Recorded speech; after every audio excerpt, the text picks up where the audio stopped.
right, guys, so we've prayed a couple of times tonight. I'm just going to pray again, and then I'm just going to get started. So, Father, thank you so much for this evening. Thank you so much for bringing us all here. Thank you for this great opportunity just to be sharing with the people here, sharing with my church family, sharing with some of my own family and friends and community. And Lord, I just pray for this time together. I thank you for the time we've already had. I pray that any words that I would say in my own strength will just fall away. Lord, I empty myself out. I ask that you fill up the gap. And I pray that anything that speaks through me from you tonight will stick, and that the rest will just sort of blow away. So, Holy Spirit, we are welcome here tonight. Thank you so much. And I ask all these things in Jesus' name. Amen. So I have probably a little bit of a wild card sort of sermon to give, but before I give that, Bill asked me to share a wee bit of what I've been up to. I haven't been on this stage behind the Britney Spears mic anyway for a while. The last time I spoke, I think, was just in between two trips to New York, and so I'm just going to give you a whistle-stop tour of my life. Promise it's going to be very, very quick.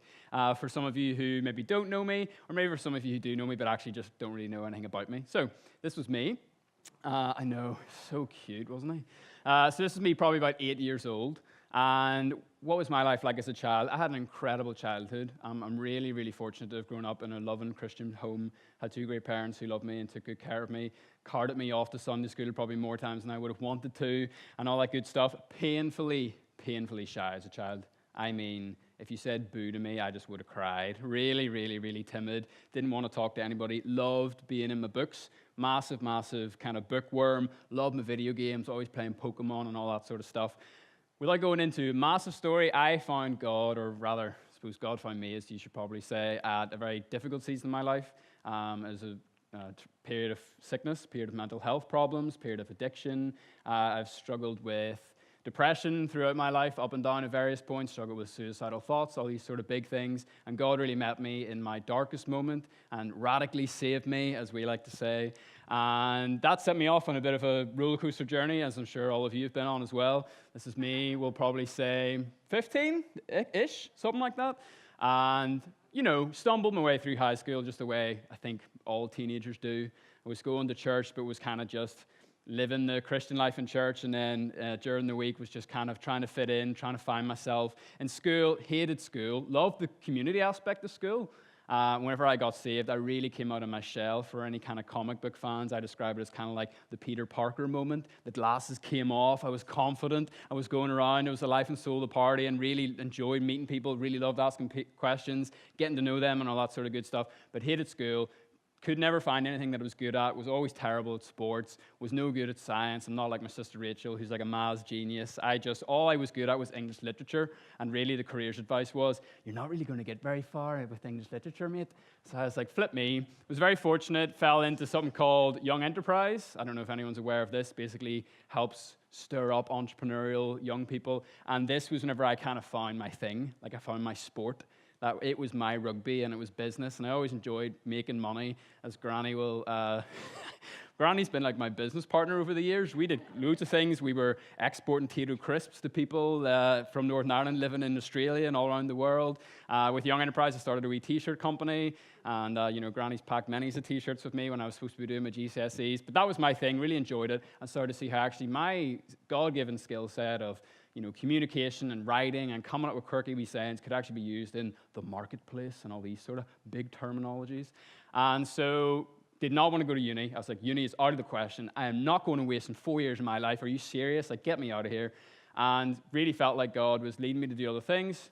16, Stephen Hines, who was up here this morning playing the guitar, best man at our wedding, he leaned over to me in maths class. We were in the bottom maths class together. And he said, here, mate, do you want to go to Germany? I was like, didn't really know Steve very well. I was like, what's in Germany? He goes, loads of really good-looking German girls. And I was like, that sounds pretty good, Steve. Let's do that. So we went to something called Teen Street. It's the first time I met Bill, first time I met Jamie Robinson, a couple of you guys in the church. And that was really whenever God seriously sat me down or stood me up or whatever he did and just sort of said, look, Matthew, you got to make a choice. You're going to go my way. You're going to go your way. Look how your way's going. It's not really working out too well for you. And really just with all the naivety of a 16-year-old, I just went, yeah, sure, God, let's do this. Let's go your way. So got to uni, had offers from university, just said no. because I felt like God was leading me elsewhere. So I ended up going to Rwanda for 3 months. I was in Haiti, I was in Nepal, and then I ended up in New York City. Woo! Where every kind of washed-up writer ends up probably by the time he's 19, but that's just the way it works. And was working for a church out there, was only planned to be there for 10 months, ended up staying for 3 years. Always planned to be single my whole life.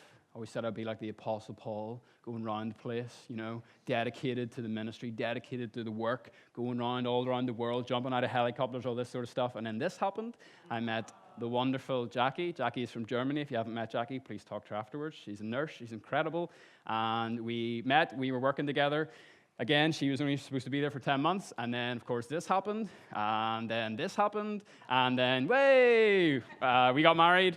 We had an amazing time in New York City, amazing time serving God, really, really hands-on work, working with homelessness, working with drug addicts, working with gangs, going into apartments where people would just not have any interaction with the outside world, chronic hoarders. I don't know if you've ever seen any hoarding programs on TV, people hoarding stuff up to the ceiling, fire hazards, all this sort of stuff. Really, really, really love people. Really enjoyed working with people. Wanted to be a social worker because my mum's a social worker. Mum was also a nurse, so that was always kind of instilled in me from a young age. But to be quite honest, people drain me massively. And so here I was. We were working 6-day weeks. We were working 60-hour weeks pretty much. We had 1 day off. And we lived with the people that we were mentoring and discipling. And me being a massive introvert, it just absolutely sucked the life out of me, I'll be honest. And I had an amazing time. God used me in incredible ways. And absolutely some of the most formative years of my life. And even the leadership we were under and stuff was just amazing. But I was just done. So got married, had a great time, honeymoon was last, and then kind of just washed up to Belfast and just didn't really know. I was back to 16. It's like, I don't really know what I'm going to do, because a lot of my identity was kind of wrapped around I'm a missionary, or I'm a servant of the Lord, and I'm doing full-time ministry, all these kind of big words. So washed up to Belfast and just needed a break, just needed some time to figure my life out. It's such a millennial thing to say, but that's just the truth. So this is even more millennial. I started working as a gardener for a while. Was working for Deliveroo. Started going to Queen's to do a creative writing course, and all this sort of stuff. And it was while I was kind of cycling around Belfast and really seeing the city for the first time, because I'm a Lisburn boy, born and bred, did a wee stint in McGabry, not in the prison, just Willow Lodge just before the prison, and then back to Lisburn, did my school in Lisburn. So Belfast was somewhere I never really experienced. And when I was in Belfast, Jackie and I moved to Belfast, we were living there, I just got the Belfast bug. And I hated Northern Ireland when I was growing up. I was like, can't wait to leave this small town country. Can't wait to see the big bad world. Northern Ireland's rubbish. There's nothing to do. It always rains. Blah, blah, blah, blah. All the usual stuff. And really fell in love with Belfast. Felt like God gave me a massive, massive heart for Northern Ireland and specifically Belfast. And just started to double down and set up my own business.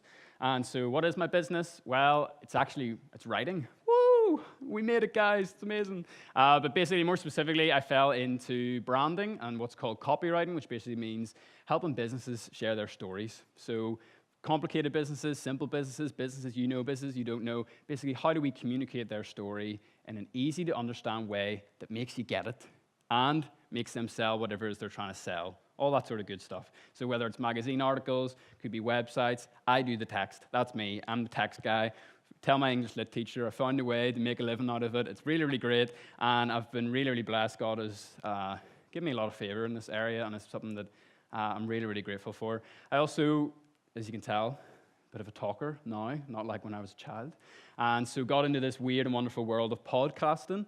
Podcasting is basically an online radio show, and kind of in the whole vein of celebrating Belfast, celebrating Northern Ireland, basically started what we like to kind of call the anti-Stephen Nolan show. We were talking about that earlier on. An opportunity for people to come on and talk about all the good things in Northern Ireland, not about what's dividing us, not what's about the bad things in the country, but actually the great things that are going on. Because I moved to Belfast and I was like, this place is amazing. Like, God is doing crazy things in the religious circles, in the faith circles, but also in the business world. Like Belfast, it's kind of moving into its golden age. And after coming through the past that we have, I really feel strongly about kind of trying to be the positive change and kind of helping move that forward. So I do that. And alongside that, kind of the cool thing to say these days is your 5 to 9. What do you do after work? What's your passion project? What's your little side hustle? So my side projects is really still writing and podcasting. It's just doing it really for myself. And so this really comes under the parameter of faith-based work. Just published my first book. We have some in reception for you, completely free of charge. Please take it. I know a lot of you guys have been involved in the writing of that, in the funding of that. What is the book? Really simply, the book is a Christian book all about pornography. It's all about pornography addictions. I had an addiction to pornography from 11 years old until 15. The statistics speak for themselves. It's like at least 80% of young guys, 60% of young women, and kind of everyone else in between. And the people who've read the book, they've been young, they've been old, they've had gray hair, they've had no hair, they've been all over the place, Christian, non-Christian. And I have to say, like, I've been really, really blown away by the support, blown away by the feedback, and blown away by what God's doing through this book. So just a quick ask, if you'd like to read it, it's yours. Please take it and please pass it on. I know it's impacted a lot of lives already, and I would like to just release this and allow God to continue to do what he's already doing in that. So there's a shameless plug already. I haven't even preached. Can you believe it? Another thing I do is a daily kind of podcast. Well, not daily. It started off daily, but not very sustainable. But basically, these are daily devotionals. So I send out a wee daily devotional email every day. If you'd like to get that, come see me afterwards. Really simply. And then there's also an audio version on podcast form. Okay, boom. Here we go into today's message. So I definitely always had a skewed perspective on things like money, things like business, because I always just thought ministry is being on the streets with homeless people and serving them. And if you're not doing that, you don't really love the Lord and you're not really doing God's work. You're just some sort of greedy banker who's just trying to make loads of money. But being thrown into this kind of startup world, I work in this incredible building called Ormeau Baths in Belfast. Really, really, really incredible.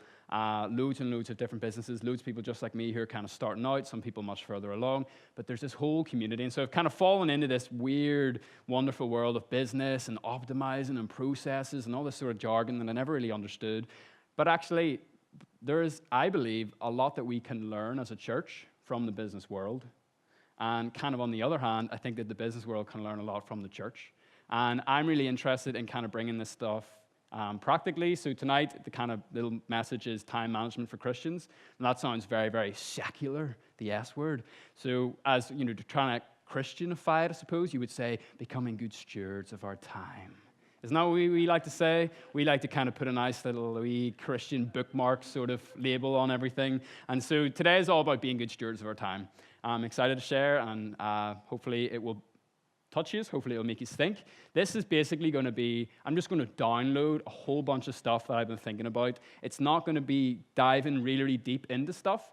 It's going to basically, what I want to achieve tonight is just to get you to think. I want you to go away, look up some of the stuff I'm going to mention, but this is basically just to fly through some stuff and hopefully start a conversation that will lead to some interesting things. All right, so today's Bible reading is Matthew 25, 14 to 30. If you'd like to turn to that, I'm obviously going to read it. Very, very well-known passage, parable of the three servants. People also call it the parable of the talents. People also call it the parable of the mina. People also call it the parable of the... There's many, many different words for it.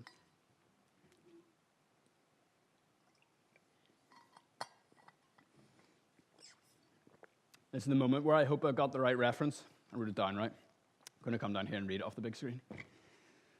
Okay, so, again, the kingdom of heaven can be illustrated by the story of a man going on a long trip. These are Jesus' words. This is Jesus talking to his disciples and the people that were gathered around him.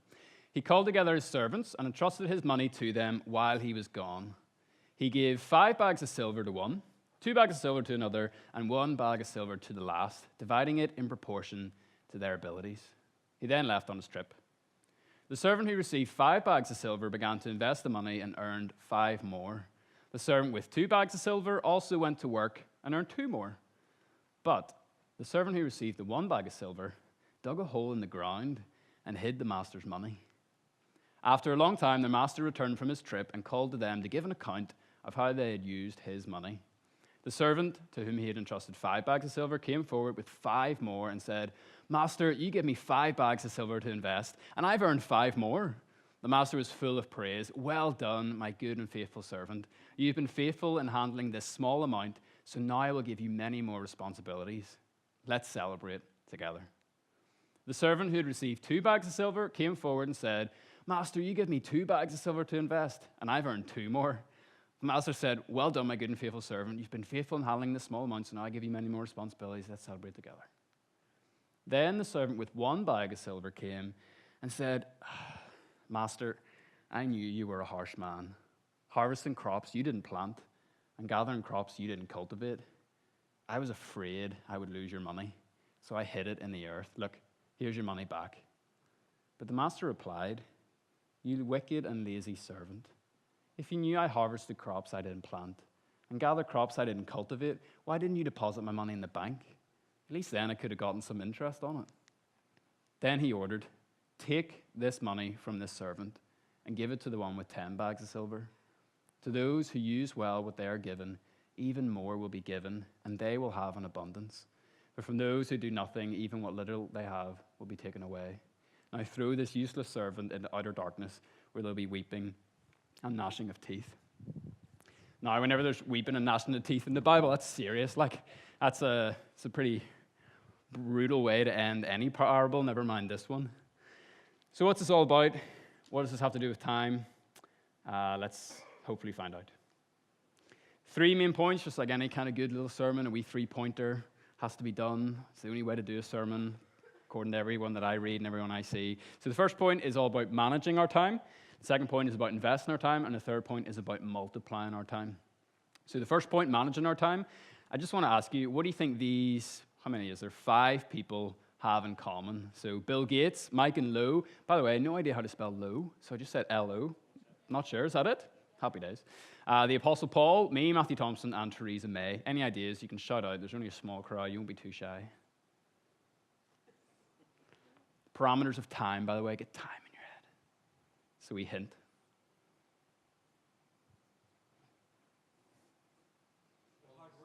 Oh, no, everyone at once. Over here? Boom. Nailed it in one. They all have 24 hours in a day. So Bill Gates, one of the most, is that even working? Oh, there, you're just about to say it. Bill Gates has the exact same amount of time to run his business as I do. Mike and Lou, incredibly high-level people, massive family. He's a doctor, massive family. They have the same amount of hours in the day as Jackie and I do, a young couple that don't have kids and that have not as intense jobs as them. The Apostle Paul, most itinerant writer in the New Testament, seems to be all over the place, 24 hours in the day. And so really, the point I'm trying to get at here is that the excuse, I don't have enough time, is actually irrelevant. What I mean by that is, perhaps a better way to say it would be, it represents maybe a misunderstanding of our view on time. Because here's the reality. When he was on the earth, Jesus had 24 hours in the day, just like you and I. And the issue isn't so much that we don't have enough time, it's just that we don't know how to manage it properly. Now, I hope you receive that. I hope the walls are broken down, as the song was kind of saying. Because that's a little brutal to say, but hopefully as we kind of go through, you'll see where I'm going with this. Another question, who sets your schedule? The easy answer is, well, you do. So something that I try to do, my personal little goal, personal little challenge, I try to never say the words, I'm busy. I just try to blacklist it from my life because I hate hearing it. Because all the time, you're talking to people, how are you doing? Oh, so busy, flat out, really, really, really busy. Oh, head spinning. Oh, floor to the board, like pedal to the metal, like da da da da da da. And you're just kind of like, can we sing a new song? Can we say something else? And also, well, why are you so busy? It's probably like it's your fault. Or whenever I'm prone to taking too much on. That's my natural bend. My natural bend is to be a yes man. It's yes, yes, yes, yes, yes, yes, yes, yes, yes. So it's an absolute nightmare whenever you're self-employed, as you can imagine. I have the worst boss in the world, as I always say. And who sets my schedule? It's me. So whenever I'm feeling overloaded and burned out and too much work going on, the only person I have to blame is me, right? Now, what do people do all day? There are some things that we have to do. You kind of Maslow's hierarchy of needs for all the psychologists in the room. Food, shelter, sleep, these things take time, okay? We were just talking at dinner time there. Doesn't it take an awful lot of time just to get the dinner out and do the dishes and get everything together and da-da-da-da-da-da? You gotta eat. You gotta eat to live. Hopefully not live to eat, but if you're Northern Irish, chances are you probably do. Shelter, all that housework, all that laundry, all that stuff takes time. And sleep, how finite are we that we need at least 6 hours? Jackie's a 6 hours. I'm more like a 12-hour kind of guy. Just to function. Massive part of our day just wiped out. Next kind of level, then you've got your family, your friends, and your faith. These are really important things. They take time. They deserve our time. We want to give generously of our time to these things, but it's another big thing. But take all that away, and what's left? What do we have? This is a very crude kind of way to represent this, but this is just the way I've chosen to do it. You often hear people say there's not enough hours in the day. Well, where do the other hours go? You could say commute. Most of us, I would say, spend at least an hour in the car every day. Some people it's much less, some people it's much more. Some people walk to work, some people cycle, some people take the train. So I've just signposted it 1 to 2 hours, right? What else? TV, radio, entertainment, all that sort of stuff.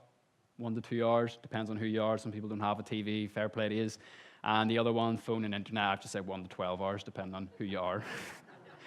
So roughly speaking, I've said on average, each of us has at least between 1 hour and 5 hours a day to spend how we like, okay? Time is money. You hear that a lot, especially in my world. People say, time is money, time is money, time is money. I don't necessarily agree with that because actually money's infinite. Like there's as much money as we want there to be in the world, but there's only a certain amount of time. So actually time is much more precious than money. It's the scarcest resource we ever have. You can lose all your money, you can go bankrupt, you can get it back. You lose your time, it's never coming back. And I say this with a lot of love, and I say this very tenderly, but a lot of us in here could really benefit from treating our time more like we treat our money. There's a lot of very frugal people in the room. There's a lot of very financially wise people here who are really great with money, but when it comes to time, it's flippant. So for me, I'm kind of twisting the parable a wee bit, and I'm saying that we are like the servants in the parable because some of us have 5 hours, some of us have 3 hours. It's actually 2, isn't it? 2 talents, there we go. And some of us have 1 hour. And, verse 15 says that the master, he divided it in proportion to their abilities. Now, again, take Mike and Lo, perfect example. Mike and Lo, 3 kids. Matthew and Jackie, 0 kids, as of right now, unless you're hiding something from me. So we have the ability to have more free time than Mike and Lo do. Maybe some of you are retired in the room. Maybe some of you are still in secondary school. Maybe some of you are in university. Some of you work 60-hour weeks. So we each have a different ability to have different free time. And I suppose, I'll come back to it. I was going to say something, but I have to save it for later on. I have to stay on track. I have to keep the train moving. I'm a bit of a rambler, so I'm trying really, really hard here just to stay on track and not go over time. I'm trying to be a good preaching time management. Moving on to the second point is invest in our time. So the question, how are we investing our time? Are we good stewards, as we mentioned at the start, of our time, or are we digging it in the hole and throwing it away? Now, what I don't want you to hear from tonight is it's very easy to play like a bit of a guilt trip and talk about, you watch too much TV and you watch too much Netflix and why are you playing Call of Duty and da-da-da-da-da-da. That's not so much what I want to do. It's more so actually showing you the great opportunity that we have as believers, as men and women of God, as a church, to actually utilize our time and leverage our time and invest it in the places that God would have us invested in.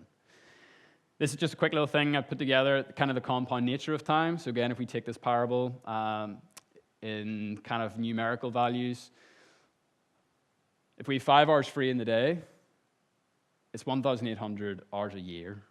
Now, if someone could just go and give you 1,800 hours and say, spend this any way you want, and you could even get super spiritual. If someone said, instead of someone coming to you and giving you 10 grand and saying, I want you to open a new ministry and I want you to use this money to do, what if someone came to you and said, I'm going to give you 1,800 hours? You don't have to, the only thing you have to do with these hours are, let's say, ministry, or investing in your family, or hanging out with your neighbors. Can you imagine if someone gave you even 100 hours and said, you're only allowed to spend this on your neighbors? Imagine the impact that would have in your neighborhood. Imagine the impact that would have on the people you live next door to, whether they're Christian or whether they're not. Or imagine your family. A lot of us come from fractured families. A lot of us maybe don't have the best relationship with them. Imagine if we were just given, look, here's 1,000 hours. The only thing you're allowed to do is go and see your family. What difference would that make? Again, I'm not playing a guilt trip. I'm just saying, great opportunity. It's good to think about these things in these ways because sometimes it can kind of be like, what the heck? Yeah. Okay, so questions. How are you investing your time? Where are you investing it? And why? And this why, I think, is really crazy. Back to the parable, back to the third servant, the weeping and the gnashing of teeth, all that sort of stuff. Again, just look at this. and look at the opportunity that's missed. Now, this is obviously, I'm kind of using a bit of a creative license here, or maybe I don't think I'm stretching the parable too far, but, we would do this for money, and we talk about investment, we talk about compound interest, we talk about dividends and all this sort of stuff, but I just want you to see kind of where your time goes and what that looks like if you were to bottle all that up and put it together. The main thing that I want to communicate tonight is that God isn't so concerned about what we have, but rather what we do with it. So, again, we're good at money when it comes to this sort of stuff. It's not about being a billionaire. It's about actually being generous with the little that God's given us. And our time's the same. And the other thing that I don't want you to do after going away from this sermon is to be a real miser with your time and to be like, I'm not giving that person my time. My time's really, really precious. Because God's called us to be generous and to give freely of these things. But I would argue to give wisely and to have a lot of prudence. What is that? Innocent as doves, but shrewd as snakes. Can you imagine Jesus saying that? Like, shrewd as snakes. That goes against everything you'd think that he would say. Don't say snake. That's the bad one. But he's called us to be shrewd, incredibly shrewd. Good example of this is the feeding of the 5,000. Wee boy only had 5 loaves, 3 fish. What did he do? He gave what he had. What did God do? He multiplied it. He made it stretch. He made it matter. He took a wee boy's lunch, spinning it a wee bit. He took one woman's lunch break over a year. Look what he did with it. Number 3, I'm really proud of myself. I'm on track. We're going to get out of here on time. That's great. The third thing I want to talk about is multiplying our time. And this is a little bit more of a stretch, so please stay with me. You can put your hand up if there's any heresy or anything like that. But yeah, multiplying our time. So just to end, 4 kind of main ways that I think that we can multiply our time. The first one is probably the hardest one, and that is to say no.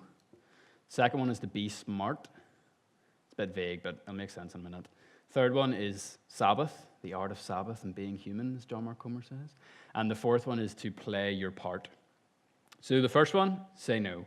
As I said, I'm a yes man. This is the hardest thing for me. And particularly coming from the ministry environment that I was, I just said yes to everything. And it's a great strength, and it's also a terrible weakness. It's a double-edged sword. It gets you, even in a business perspective, it gets you places, puts you in front of incredible people, but it makes it very hard to stay there.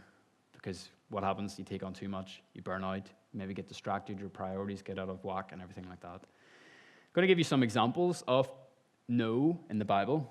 First one is in Exodus 18. Please write these down and go and read them, and think about them and reflect them on your own life. Moses and Jethro, this is class. Your father-in-law comes to visit you. You're the leader of Israel.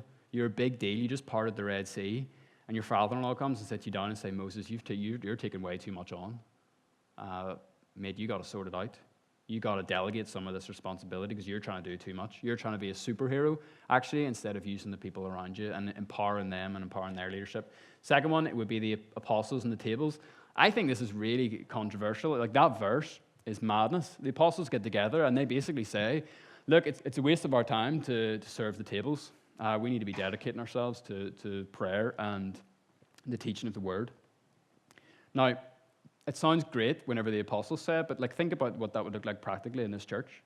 If someone comes and asks you and says, oh, can you help serving the tea and coffee? And you say, no, sorry, I'm just dedicating myself to prayer and reading God's word. People would be like, who does this guy think that he is? This guy is so self-righteous. Oh, my goodness.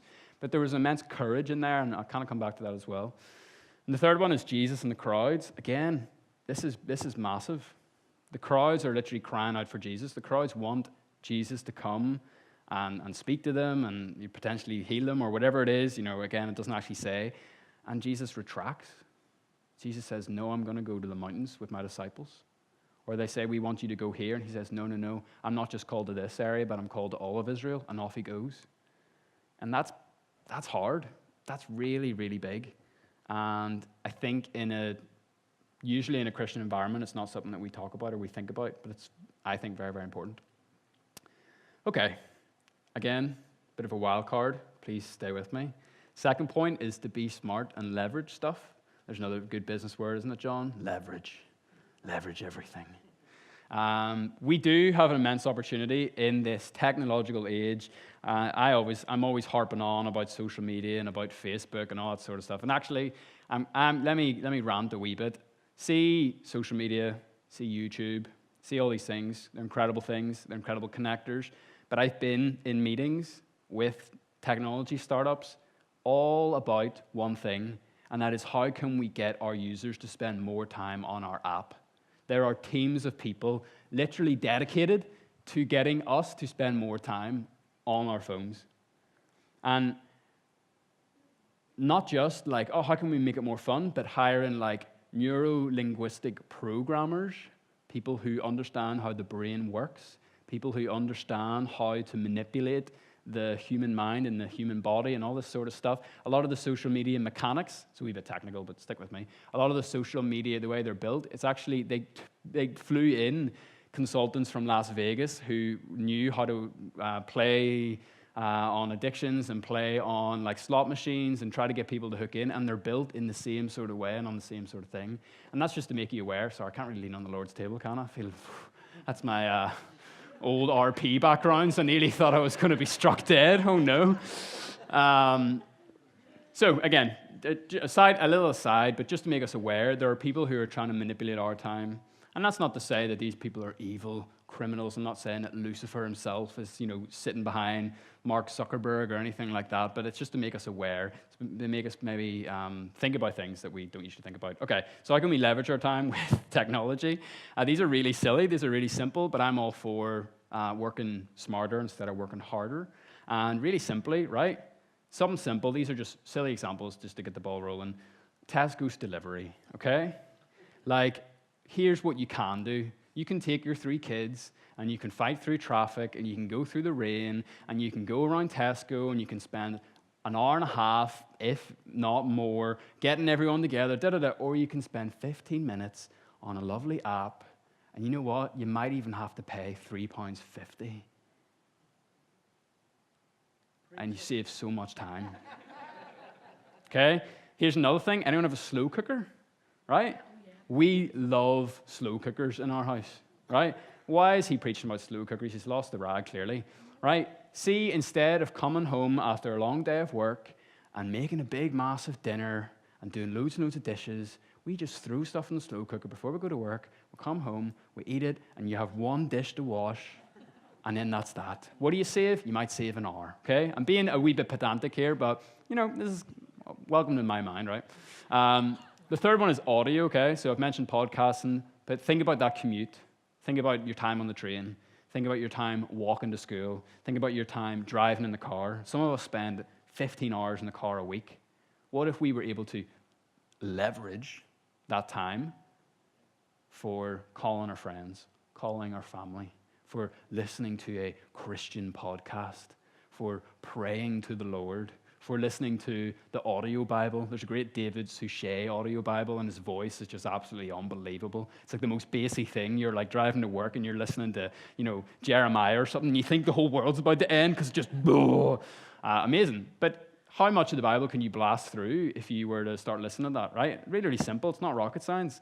But instead of just maybe sitting there, and look, if you want to drive to work and not be stimulated, that's actually okay because you need some time in your life for silence. But again, you're pushing the kids, you're pushing the pram around Hillsborough Lake on a walk. Why not stick a wee podcast in? Why not, dedicate, every time I walk around Hillsborough, I'm going to pray for Lynn and Celestino. Something like that, right? Okay, leverage other people. Now, this is really pushing the boat out. How dare you say leverage other people? This is terrible. Examples of this? I'm just going to put 3 up, okay? I am hopeless when it comes to DIY. I'm putting my manhood on the line there. I'm saying that actually in our household, Jackie is incredible at fixing stuff. The perfect example is this week, I was trying to fix a door, and the door was hitting against the frame. It wouldn't close properly, right? And here I was, and I had the tools out, and I was trying to figure it out, and I was trying to get the hinges. And the next thing you know, I had the sandpaper, and I was trying to sand it down. And Jackie was like, no, what are you doing? And literally within 5 minutes, boom, door was fixed. And I was just like, I'm so humiliated. I feel like I've lost all masculinity. It was a real hard pill to swallow, right? But again, some of us in here need to actually, instead of trying to put the kitchen in ourselves, we need to pay someone to do it, because it's going to take us 400 hours that could be spent serving the Lord, could be spent seeing our family, could be spent whatever that thing is, instead of us spending probably more money and more time than we need to because of some sake of pride or some sake of whatever it is. A gardener, some of you guys just need to fork the money out for a gardener. Honestly, see, by the time you get the lawnmower out and you go around and you spend all Saturday, and then you come into church and you're so proud, you say, oh, what did you do on Saturday? Oh, well, you know what I did? I did the whole garden, and I trimmed it, and I did da. And you're like, oh, you mean you did what Murdy could do in 20 minutes? Cool. I'm really impressed. That's great. And again, if you want to do that, if that ticks your boxes, if that gives you rest, if that fuels you, work away. But you can leverage other people too. Little quick thing about the book. I wrote the whole book on Sunday mornings in McDonald's in Sprucefield whenever I left Jackie off to work at 7:30. So between 7:30 and 11 o'clock. And this would be maybe twice a month over the course of a year and a half. And that's when I wrote the book. I also know a man, he wrote a book on his lunch break. Just every single lunch break, he would take half an hour and he would write it, and he's already finished. It took him 6 months. We got time. It's just about how we use it. Okay, here's a little secret about your pastor, okay?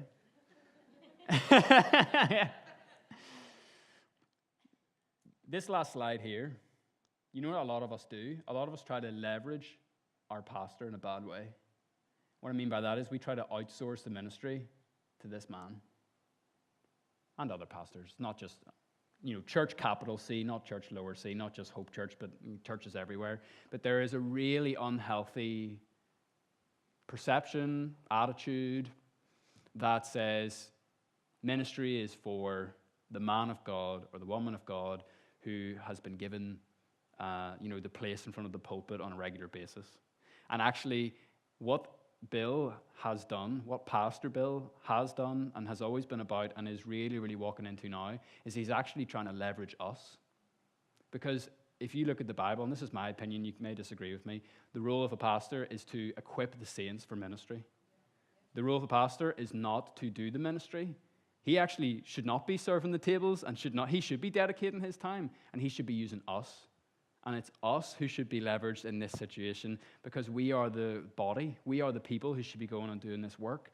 And so when we come to Bill and we say, and we try to offload responsibility and offload all this sort of stuff to Bill or to Pastor Thomas or the other leadership team, we're actually taking Bill away from the things that he's supposed to be doing. And so again, I'm not going to spend too much time on this, but I just kind of want to put that there because we should be trying to take things off of this man's plate instead of adding to it, and we should be part of the solutions instead of part of the problems, right? So a quick thing. Take the Sabbath. I think that's the third point. I didn't put numbers up, so I'm absolutely lost. But take the Sabbath, okay? It's prescribed for your own good. The Sabbath is like medicine that your doctor tells you to take, and we don't take it because we say, nah, I'm not going to take it. I think I'm okay without it.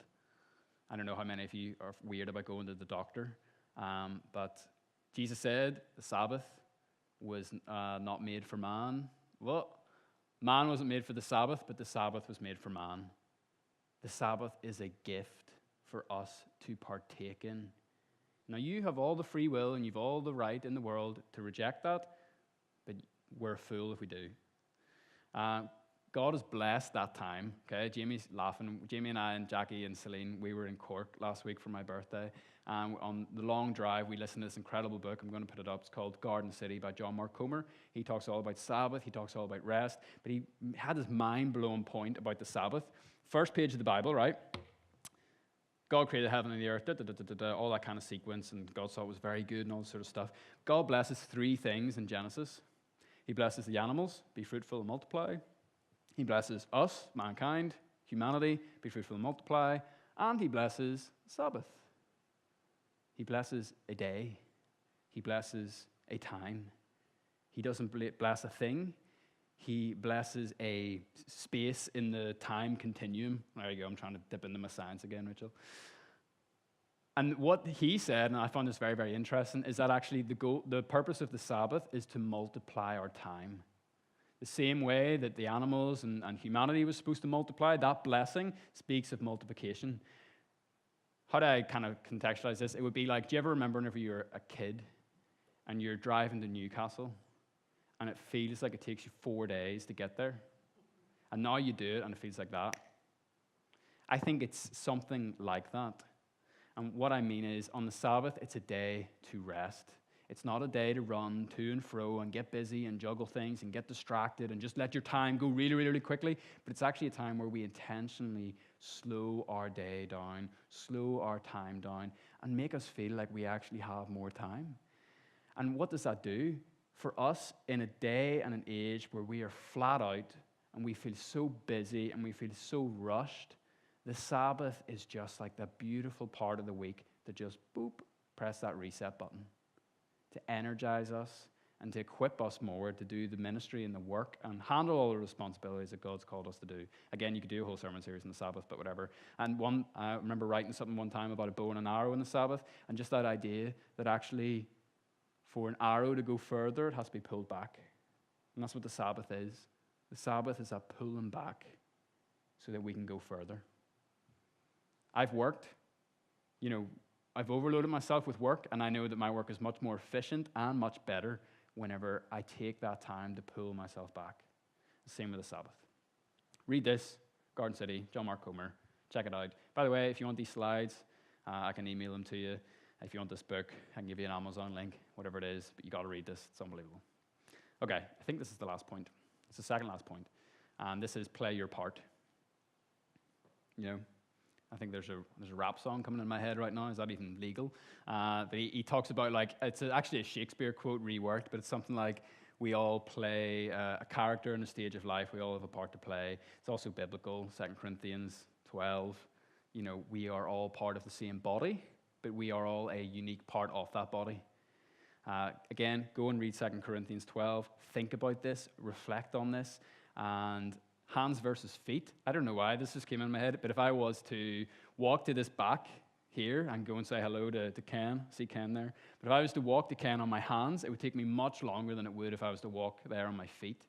And there's lots of hands in the room that are trying to be like feet, and there's lots of feet in the room that are trying to be like hands. Like what I was saying about me and Jackie earlier on, like something that was prophesied over me actually at our wedding by Roberta. She said, Matthew, just whenever we were praying for you, I just saw a big foam finger over you. She said, you're like a big foam finger, like a big Belfast Giants, like something you would cheer on. And that's what I am. I am a fingertip. I am not Derek Totten that goes out and builds houses with his hands like a real manly man. I am a guy who sits on his keyboard and just type, or gets his pen and does this. I'm a fingertip and I'm a tongue. That's what I am, right? I am a voice, mouthpiece, and I'm a writer. That's what I'm called to do. I'm a communicator. And when I try to step away from that, and it's not that I just sit back and be like, all right, you guys, you do all of this, but it's learn to be comfortable with who you are and the part that you're called to play. And guys, some of us have more respected and more glamorous jobs than others. Some of us are elbows. I heard someone say that one time. No one wants to be an elbow. How boring is that? Everyone wants to be something exciting like a brain or an eye. But imagine if you were called to be an elbow or a wee toe. How sad would that be? But it's needed. If you don't have a wee toe, your balance is way off. You don't have an elbow, you're walking around like this all the time. And so it takes, some of us, it takes humility to step into that. Others, it takes immense courage. And, we've all heard this stuff before, but how does this move in the time? Oh, he's freaking out. His name just went up. Oh, no, John McGregor. A great man to talk to about this is John McGregor. He's helped me a lot when it comes to this sort of stuff. Go talk to him if you are struggling with this or you're interested in this or you just want to hear what John has to say, which is quite a lot, John, isn't it? So, landing the plane here. What a modern thing to say, just going to land a plane. This is really all about identity.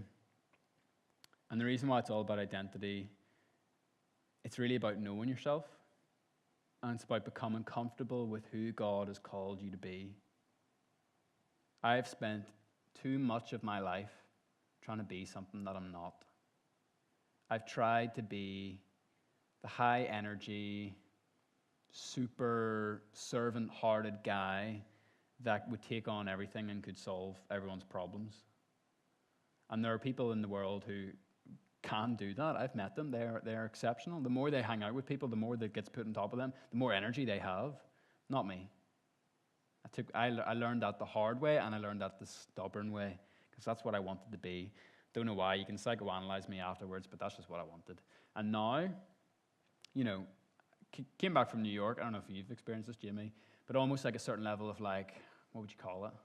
Missionary guilt or ministry guilt, where you come away from really serving hands-on, like I was saying, homelessness and all this sort of exciting type of ministry, and then God calls you to, go and do business. You're like, boring.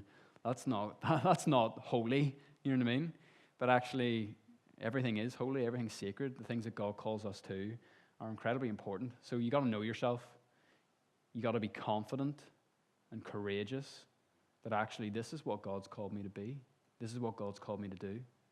And see, to say no to stuff, you can only say no to stuff if you have these things sorted. And you need an incredible amount of courage to say no. Again, full disclosure, if you look at my notebook, I have this page that says say no. And it's split in half, and it's called wins versus losses. It's a bit extreme. It's not called losses, but whatever.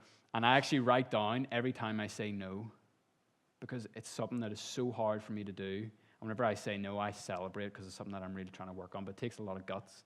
To say no to really good opportunities as well, that's lethal. But the only way that I'm going to be able to achieve the things that God's called me to do is if I actually learn to do that. Great book by John Bevere, Good or God. The whole idea is there's a lot of good things in life, but there's only a few God things. Too many of us say yes to the good things and let the God things slip us by. There are things in life that look good and seem good, and no one in this church would question you doing it. Something like serving prisoners, right? Like, who would ever say no to that? But actually, it might not be what God has for you. And if we try to force that through, we end up just breaking stuff. Jamie said something really interesting when we were in the car. He was talking about God's favor, and he was saying sometimes you have to follow God's favor on your life. And these are the things that doors just open, right? For me, in this season of my life, it's business. Like, I'm put in places that I don't deserve to be. I'm put in front of people that are incredibly more qualified than I am. But the doors just open, and they open, and they open, and they open. And I am shaking, and I'm trembling. I'm saying, Lord, is this a door you want me to go through? He says, yes. I say, okay. And then we go. And then we go. And then we go. And then we go. Instead of me trying so hard, banging on doors that he doesn't have for me. Now, there's a time to be persistent. There's a time to fight. There's a time to push. But a lot of times, following his will, you will know when you're in it, because you'll find his favor, you'll find his blessing in that. And again, I think there's people in the room tonight that they're knocking on doors that actually they're not yours to open. Okay, so the promise of this parable, the big kind of key takeaway is this. To those who use well what they're given, even more will be given, and they will have an abundance. This is my heart for us tonight, and specifically with time. I think whenever we honor our time, whenever we are faithful with the little that God's given us, that he will give more to us. Now, am I saying you're going to be the special person that has 48 hours in the day instead of 24? No. But maybe you won't be as overloaded. Maybe you won't be as burdened. Maybe you won't be as stressed. Because actually the things in your calendar, the things on your to-do list, they're actually put there by God. And something that I always say, I'm like beating a drum over and over and over again. I was writing something about this morning. It's looking at the life of Jesus. That whole idea, I remember I was preaching about this one all the time, and how Jesus does what he sees the Father doing. And if we're honest, how many of us in our daily devotionals every day, or once a week, or whatever it is you do, sit down and say, God, what would you have me do today? What would you have me do this week? So many of us are freaking out. I don't know God's will for my life. I don't know what to do. I don't know his plan for me. I don't know his way. But have we actually even stopped to ask? And not even the big, massive, I want you to move to Zimbabwe and but actually just the small things. Lord, what do you want me to do today? How do you want me to spend this evening? What do you want me to do in my lunch break? Small things like that. Because once we take care of the small things, again, feeding the 5,000, he takes that, he blesses it, and he multiplies it. That's it. Just going to pray. Father, thank you very much for tonight. Thank you very much for the opportunity just to share. Lord, I thank you for the openness and the receptiveness of people. And again, like I prayed at the start, Lord, I pray for anything that was out of whack or anything that was just that I said, Lord, let's just let that stuff melt away. But Lord, anything that you had for us when it comes to our time, how we can be good stewards of our time, how we can be wise about our time, and ultimately how we can make a big impact with the life that you've given us. Lord, there are some incredibly gifted and talented people in this room. Lord, you have a plan for every single person in this room. And Lord, I know that you want us to spend our time in ways that honor you. You want us to rest. You want us to relax. You want us to unwind. But Lord, you also want us to work. You also want us to build the kingdom. And that is such an incredible opportunity and such an honor to be a part of. So Lord, please give us wisdom. Please show us where our time is going, things you would like us to change, and just a lot of courage.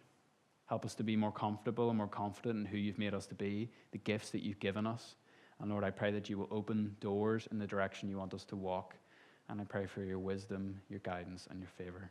In Jesus' name, amen.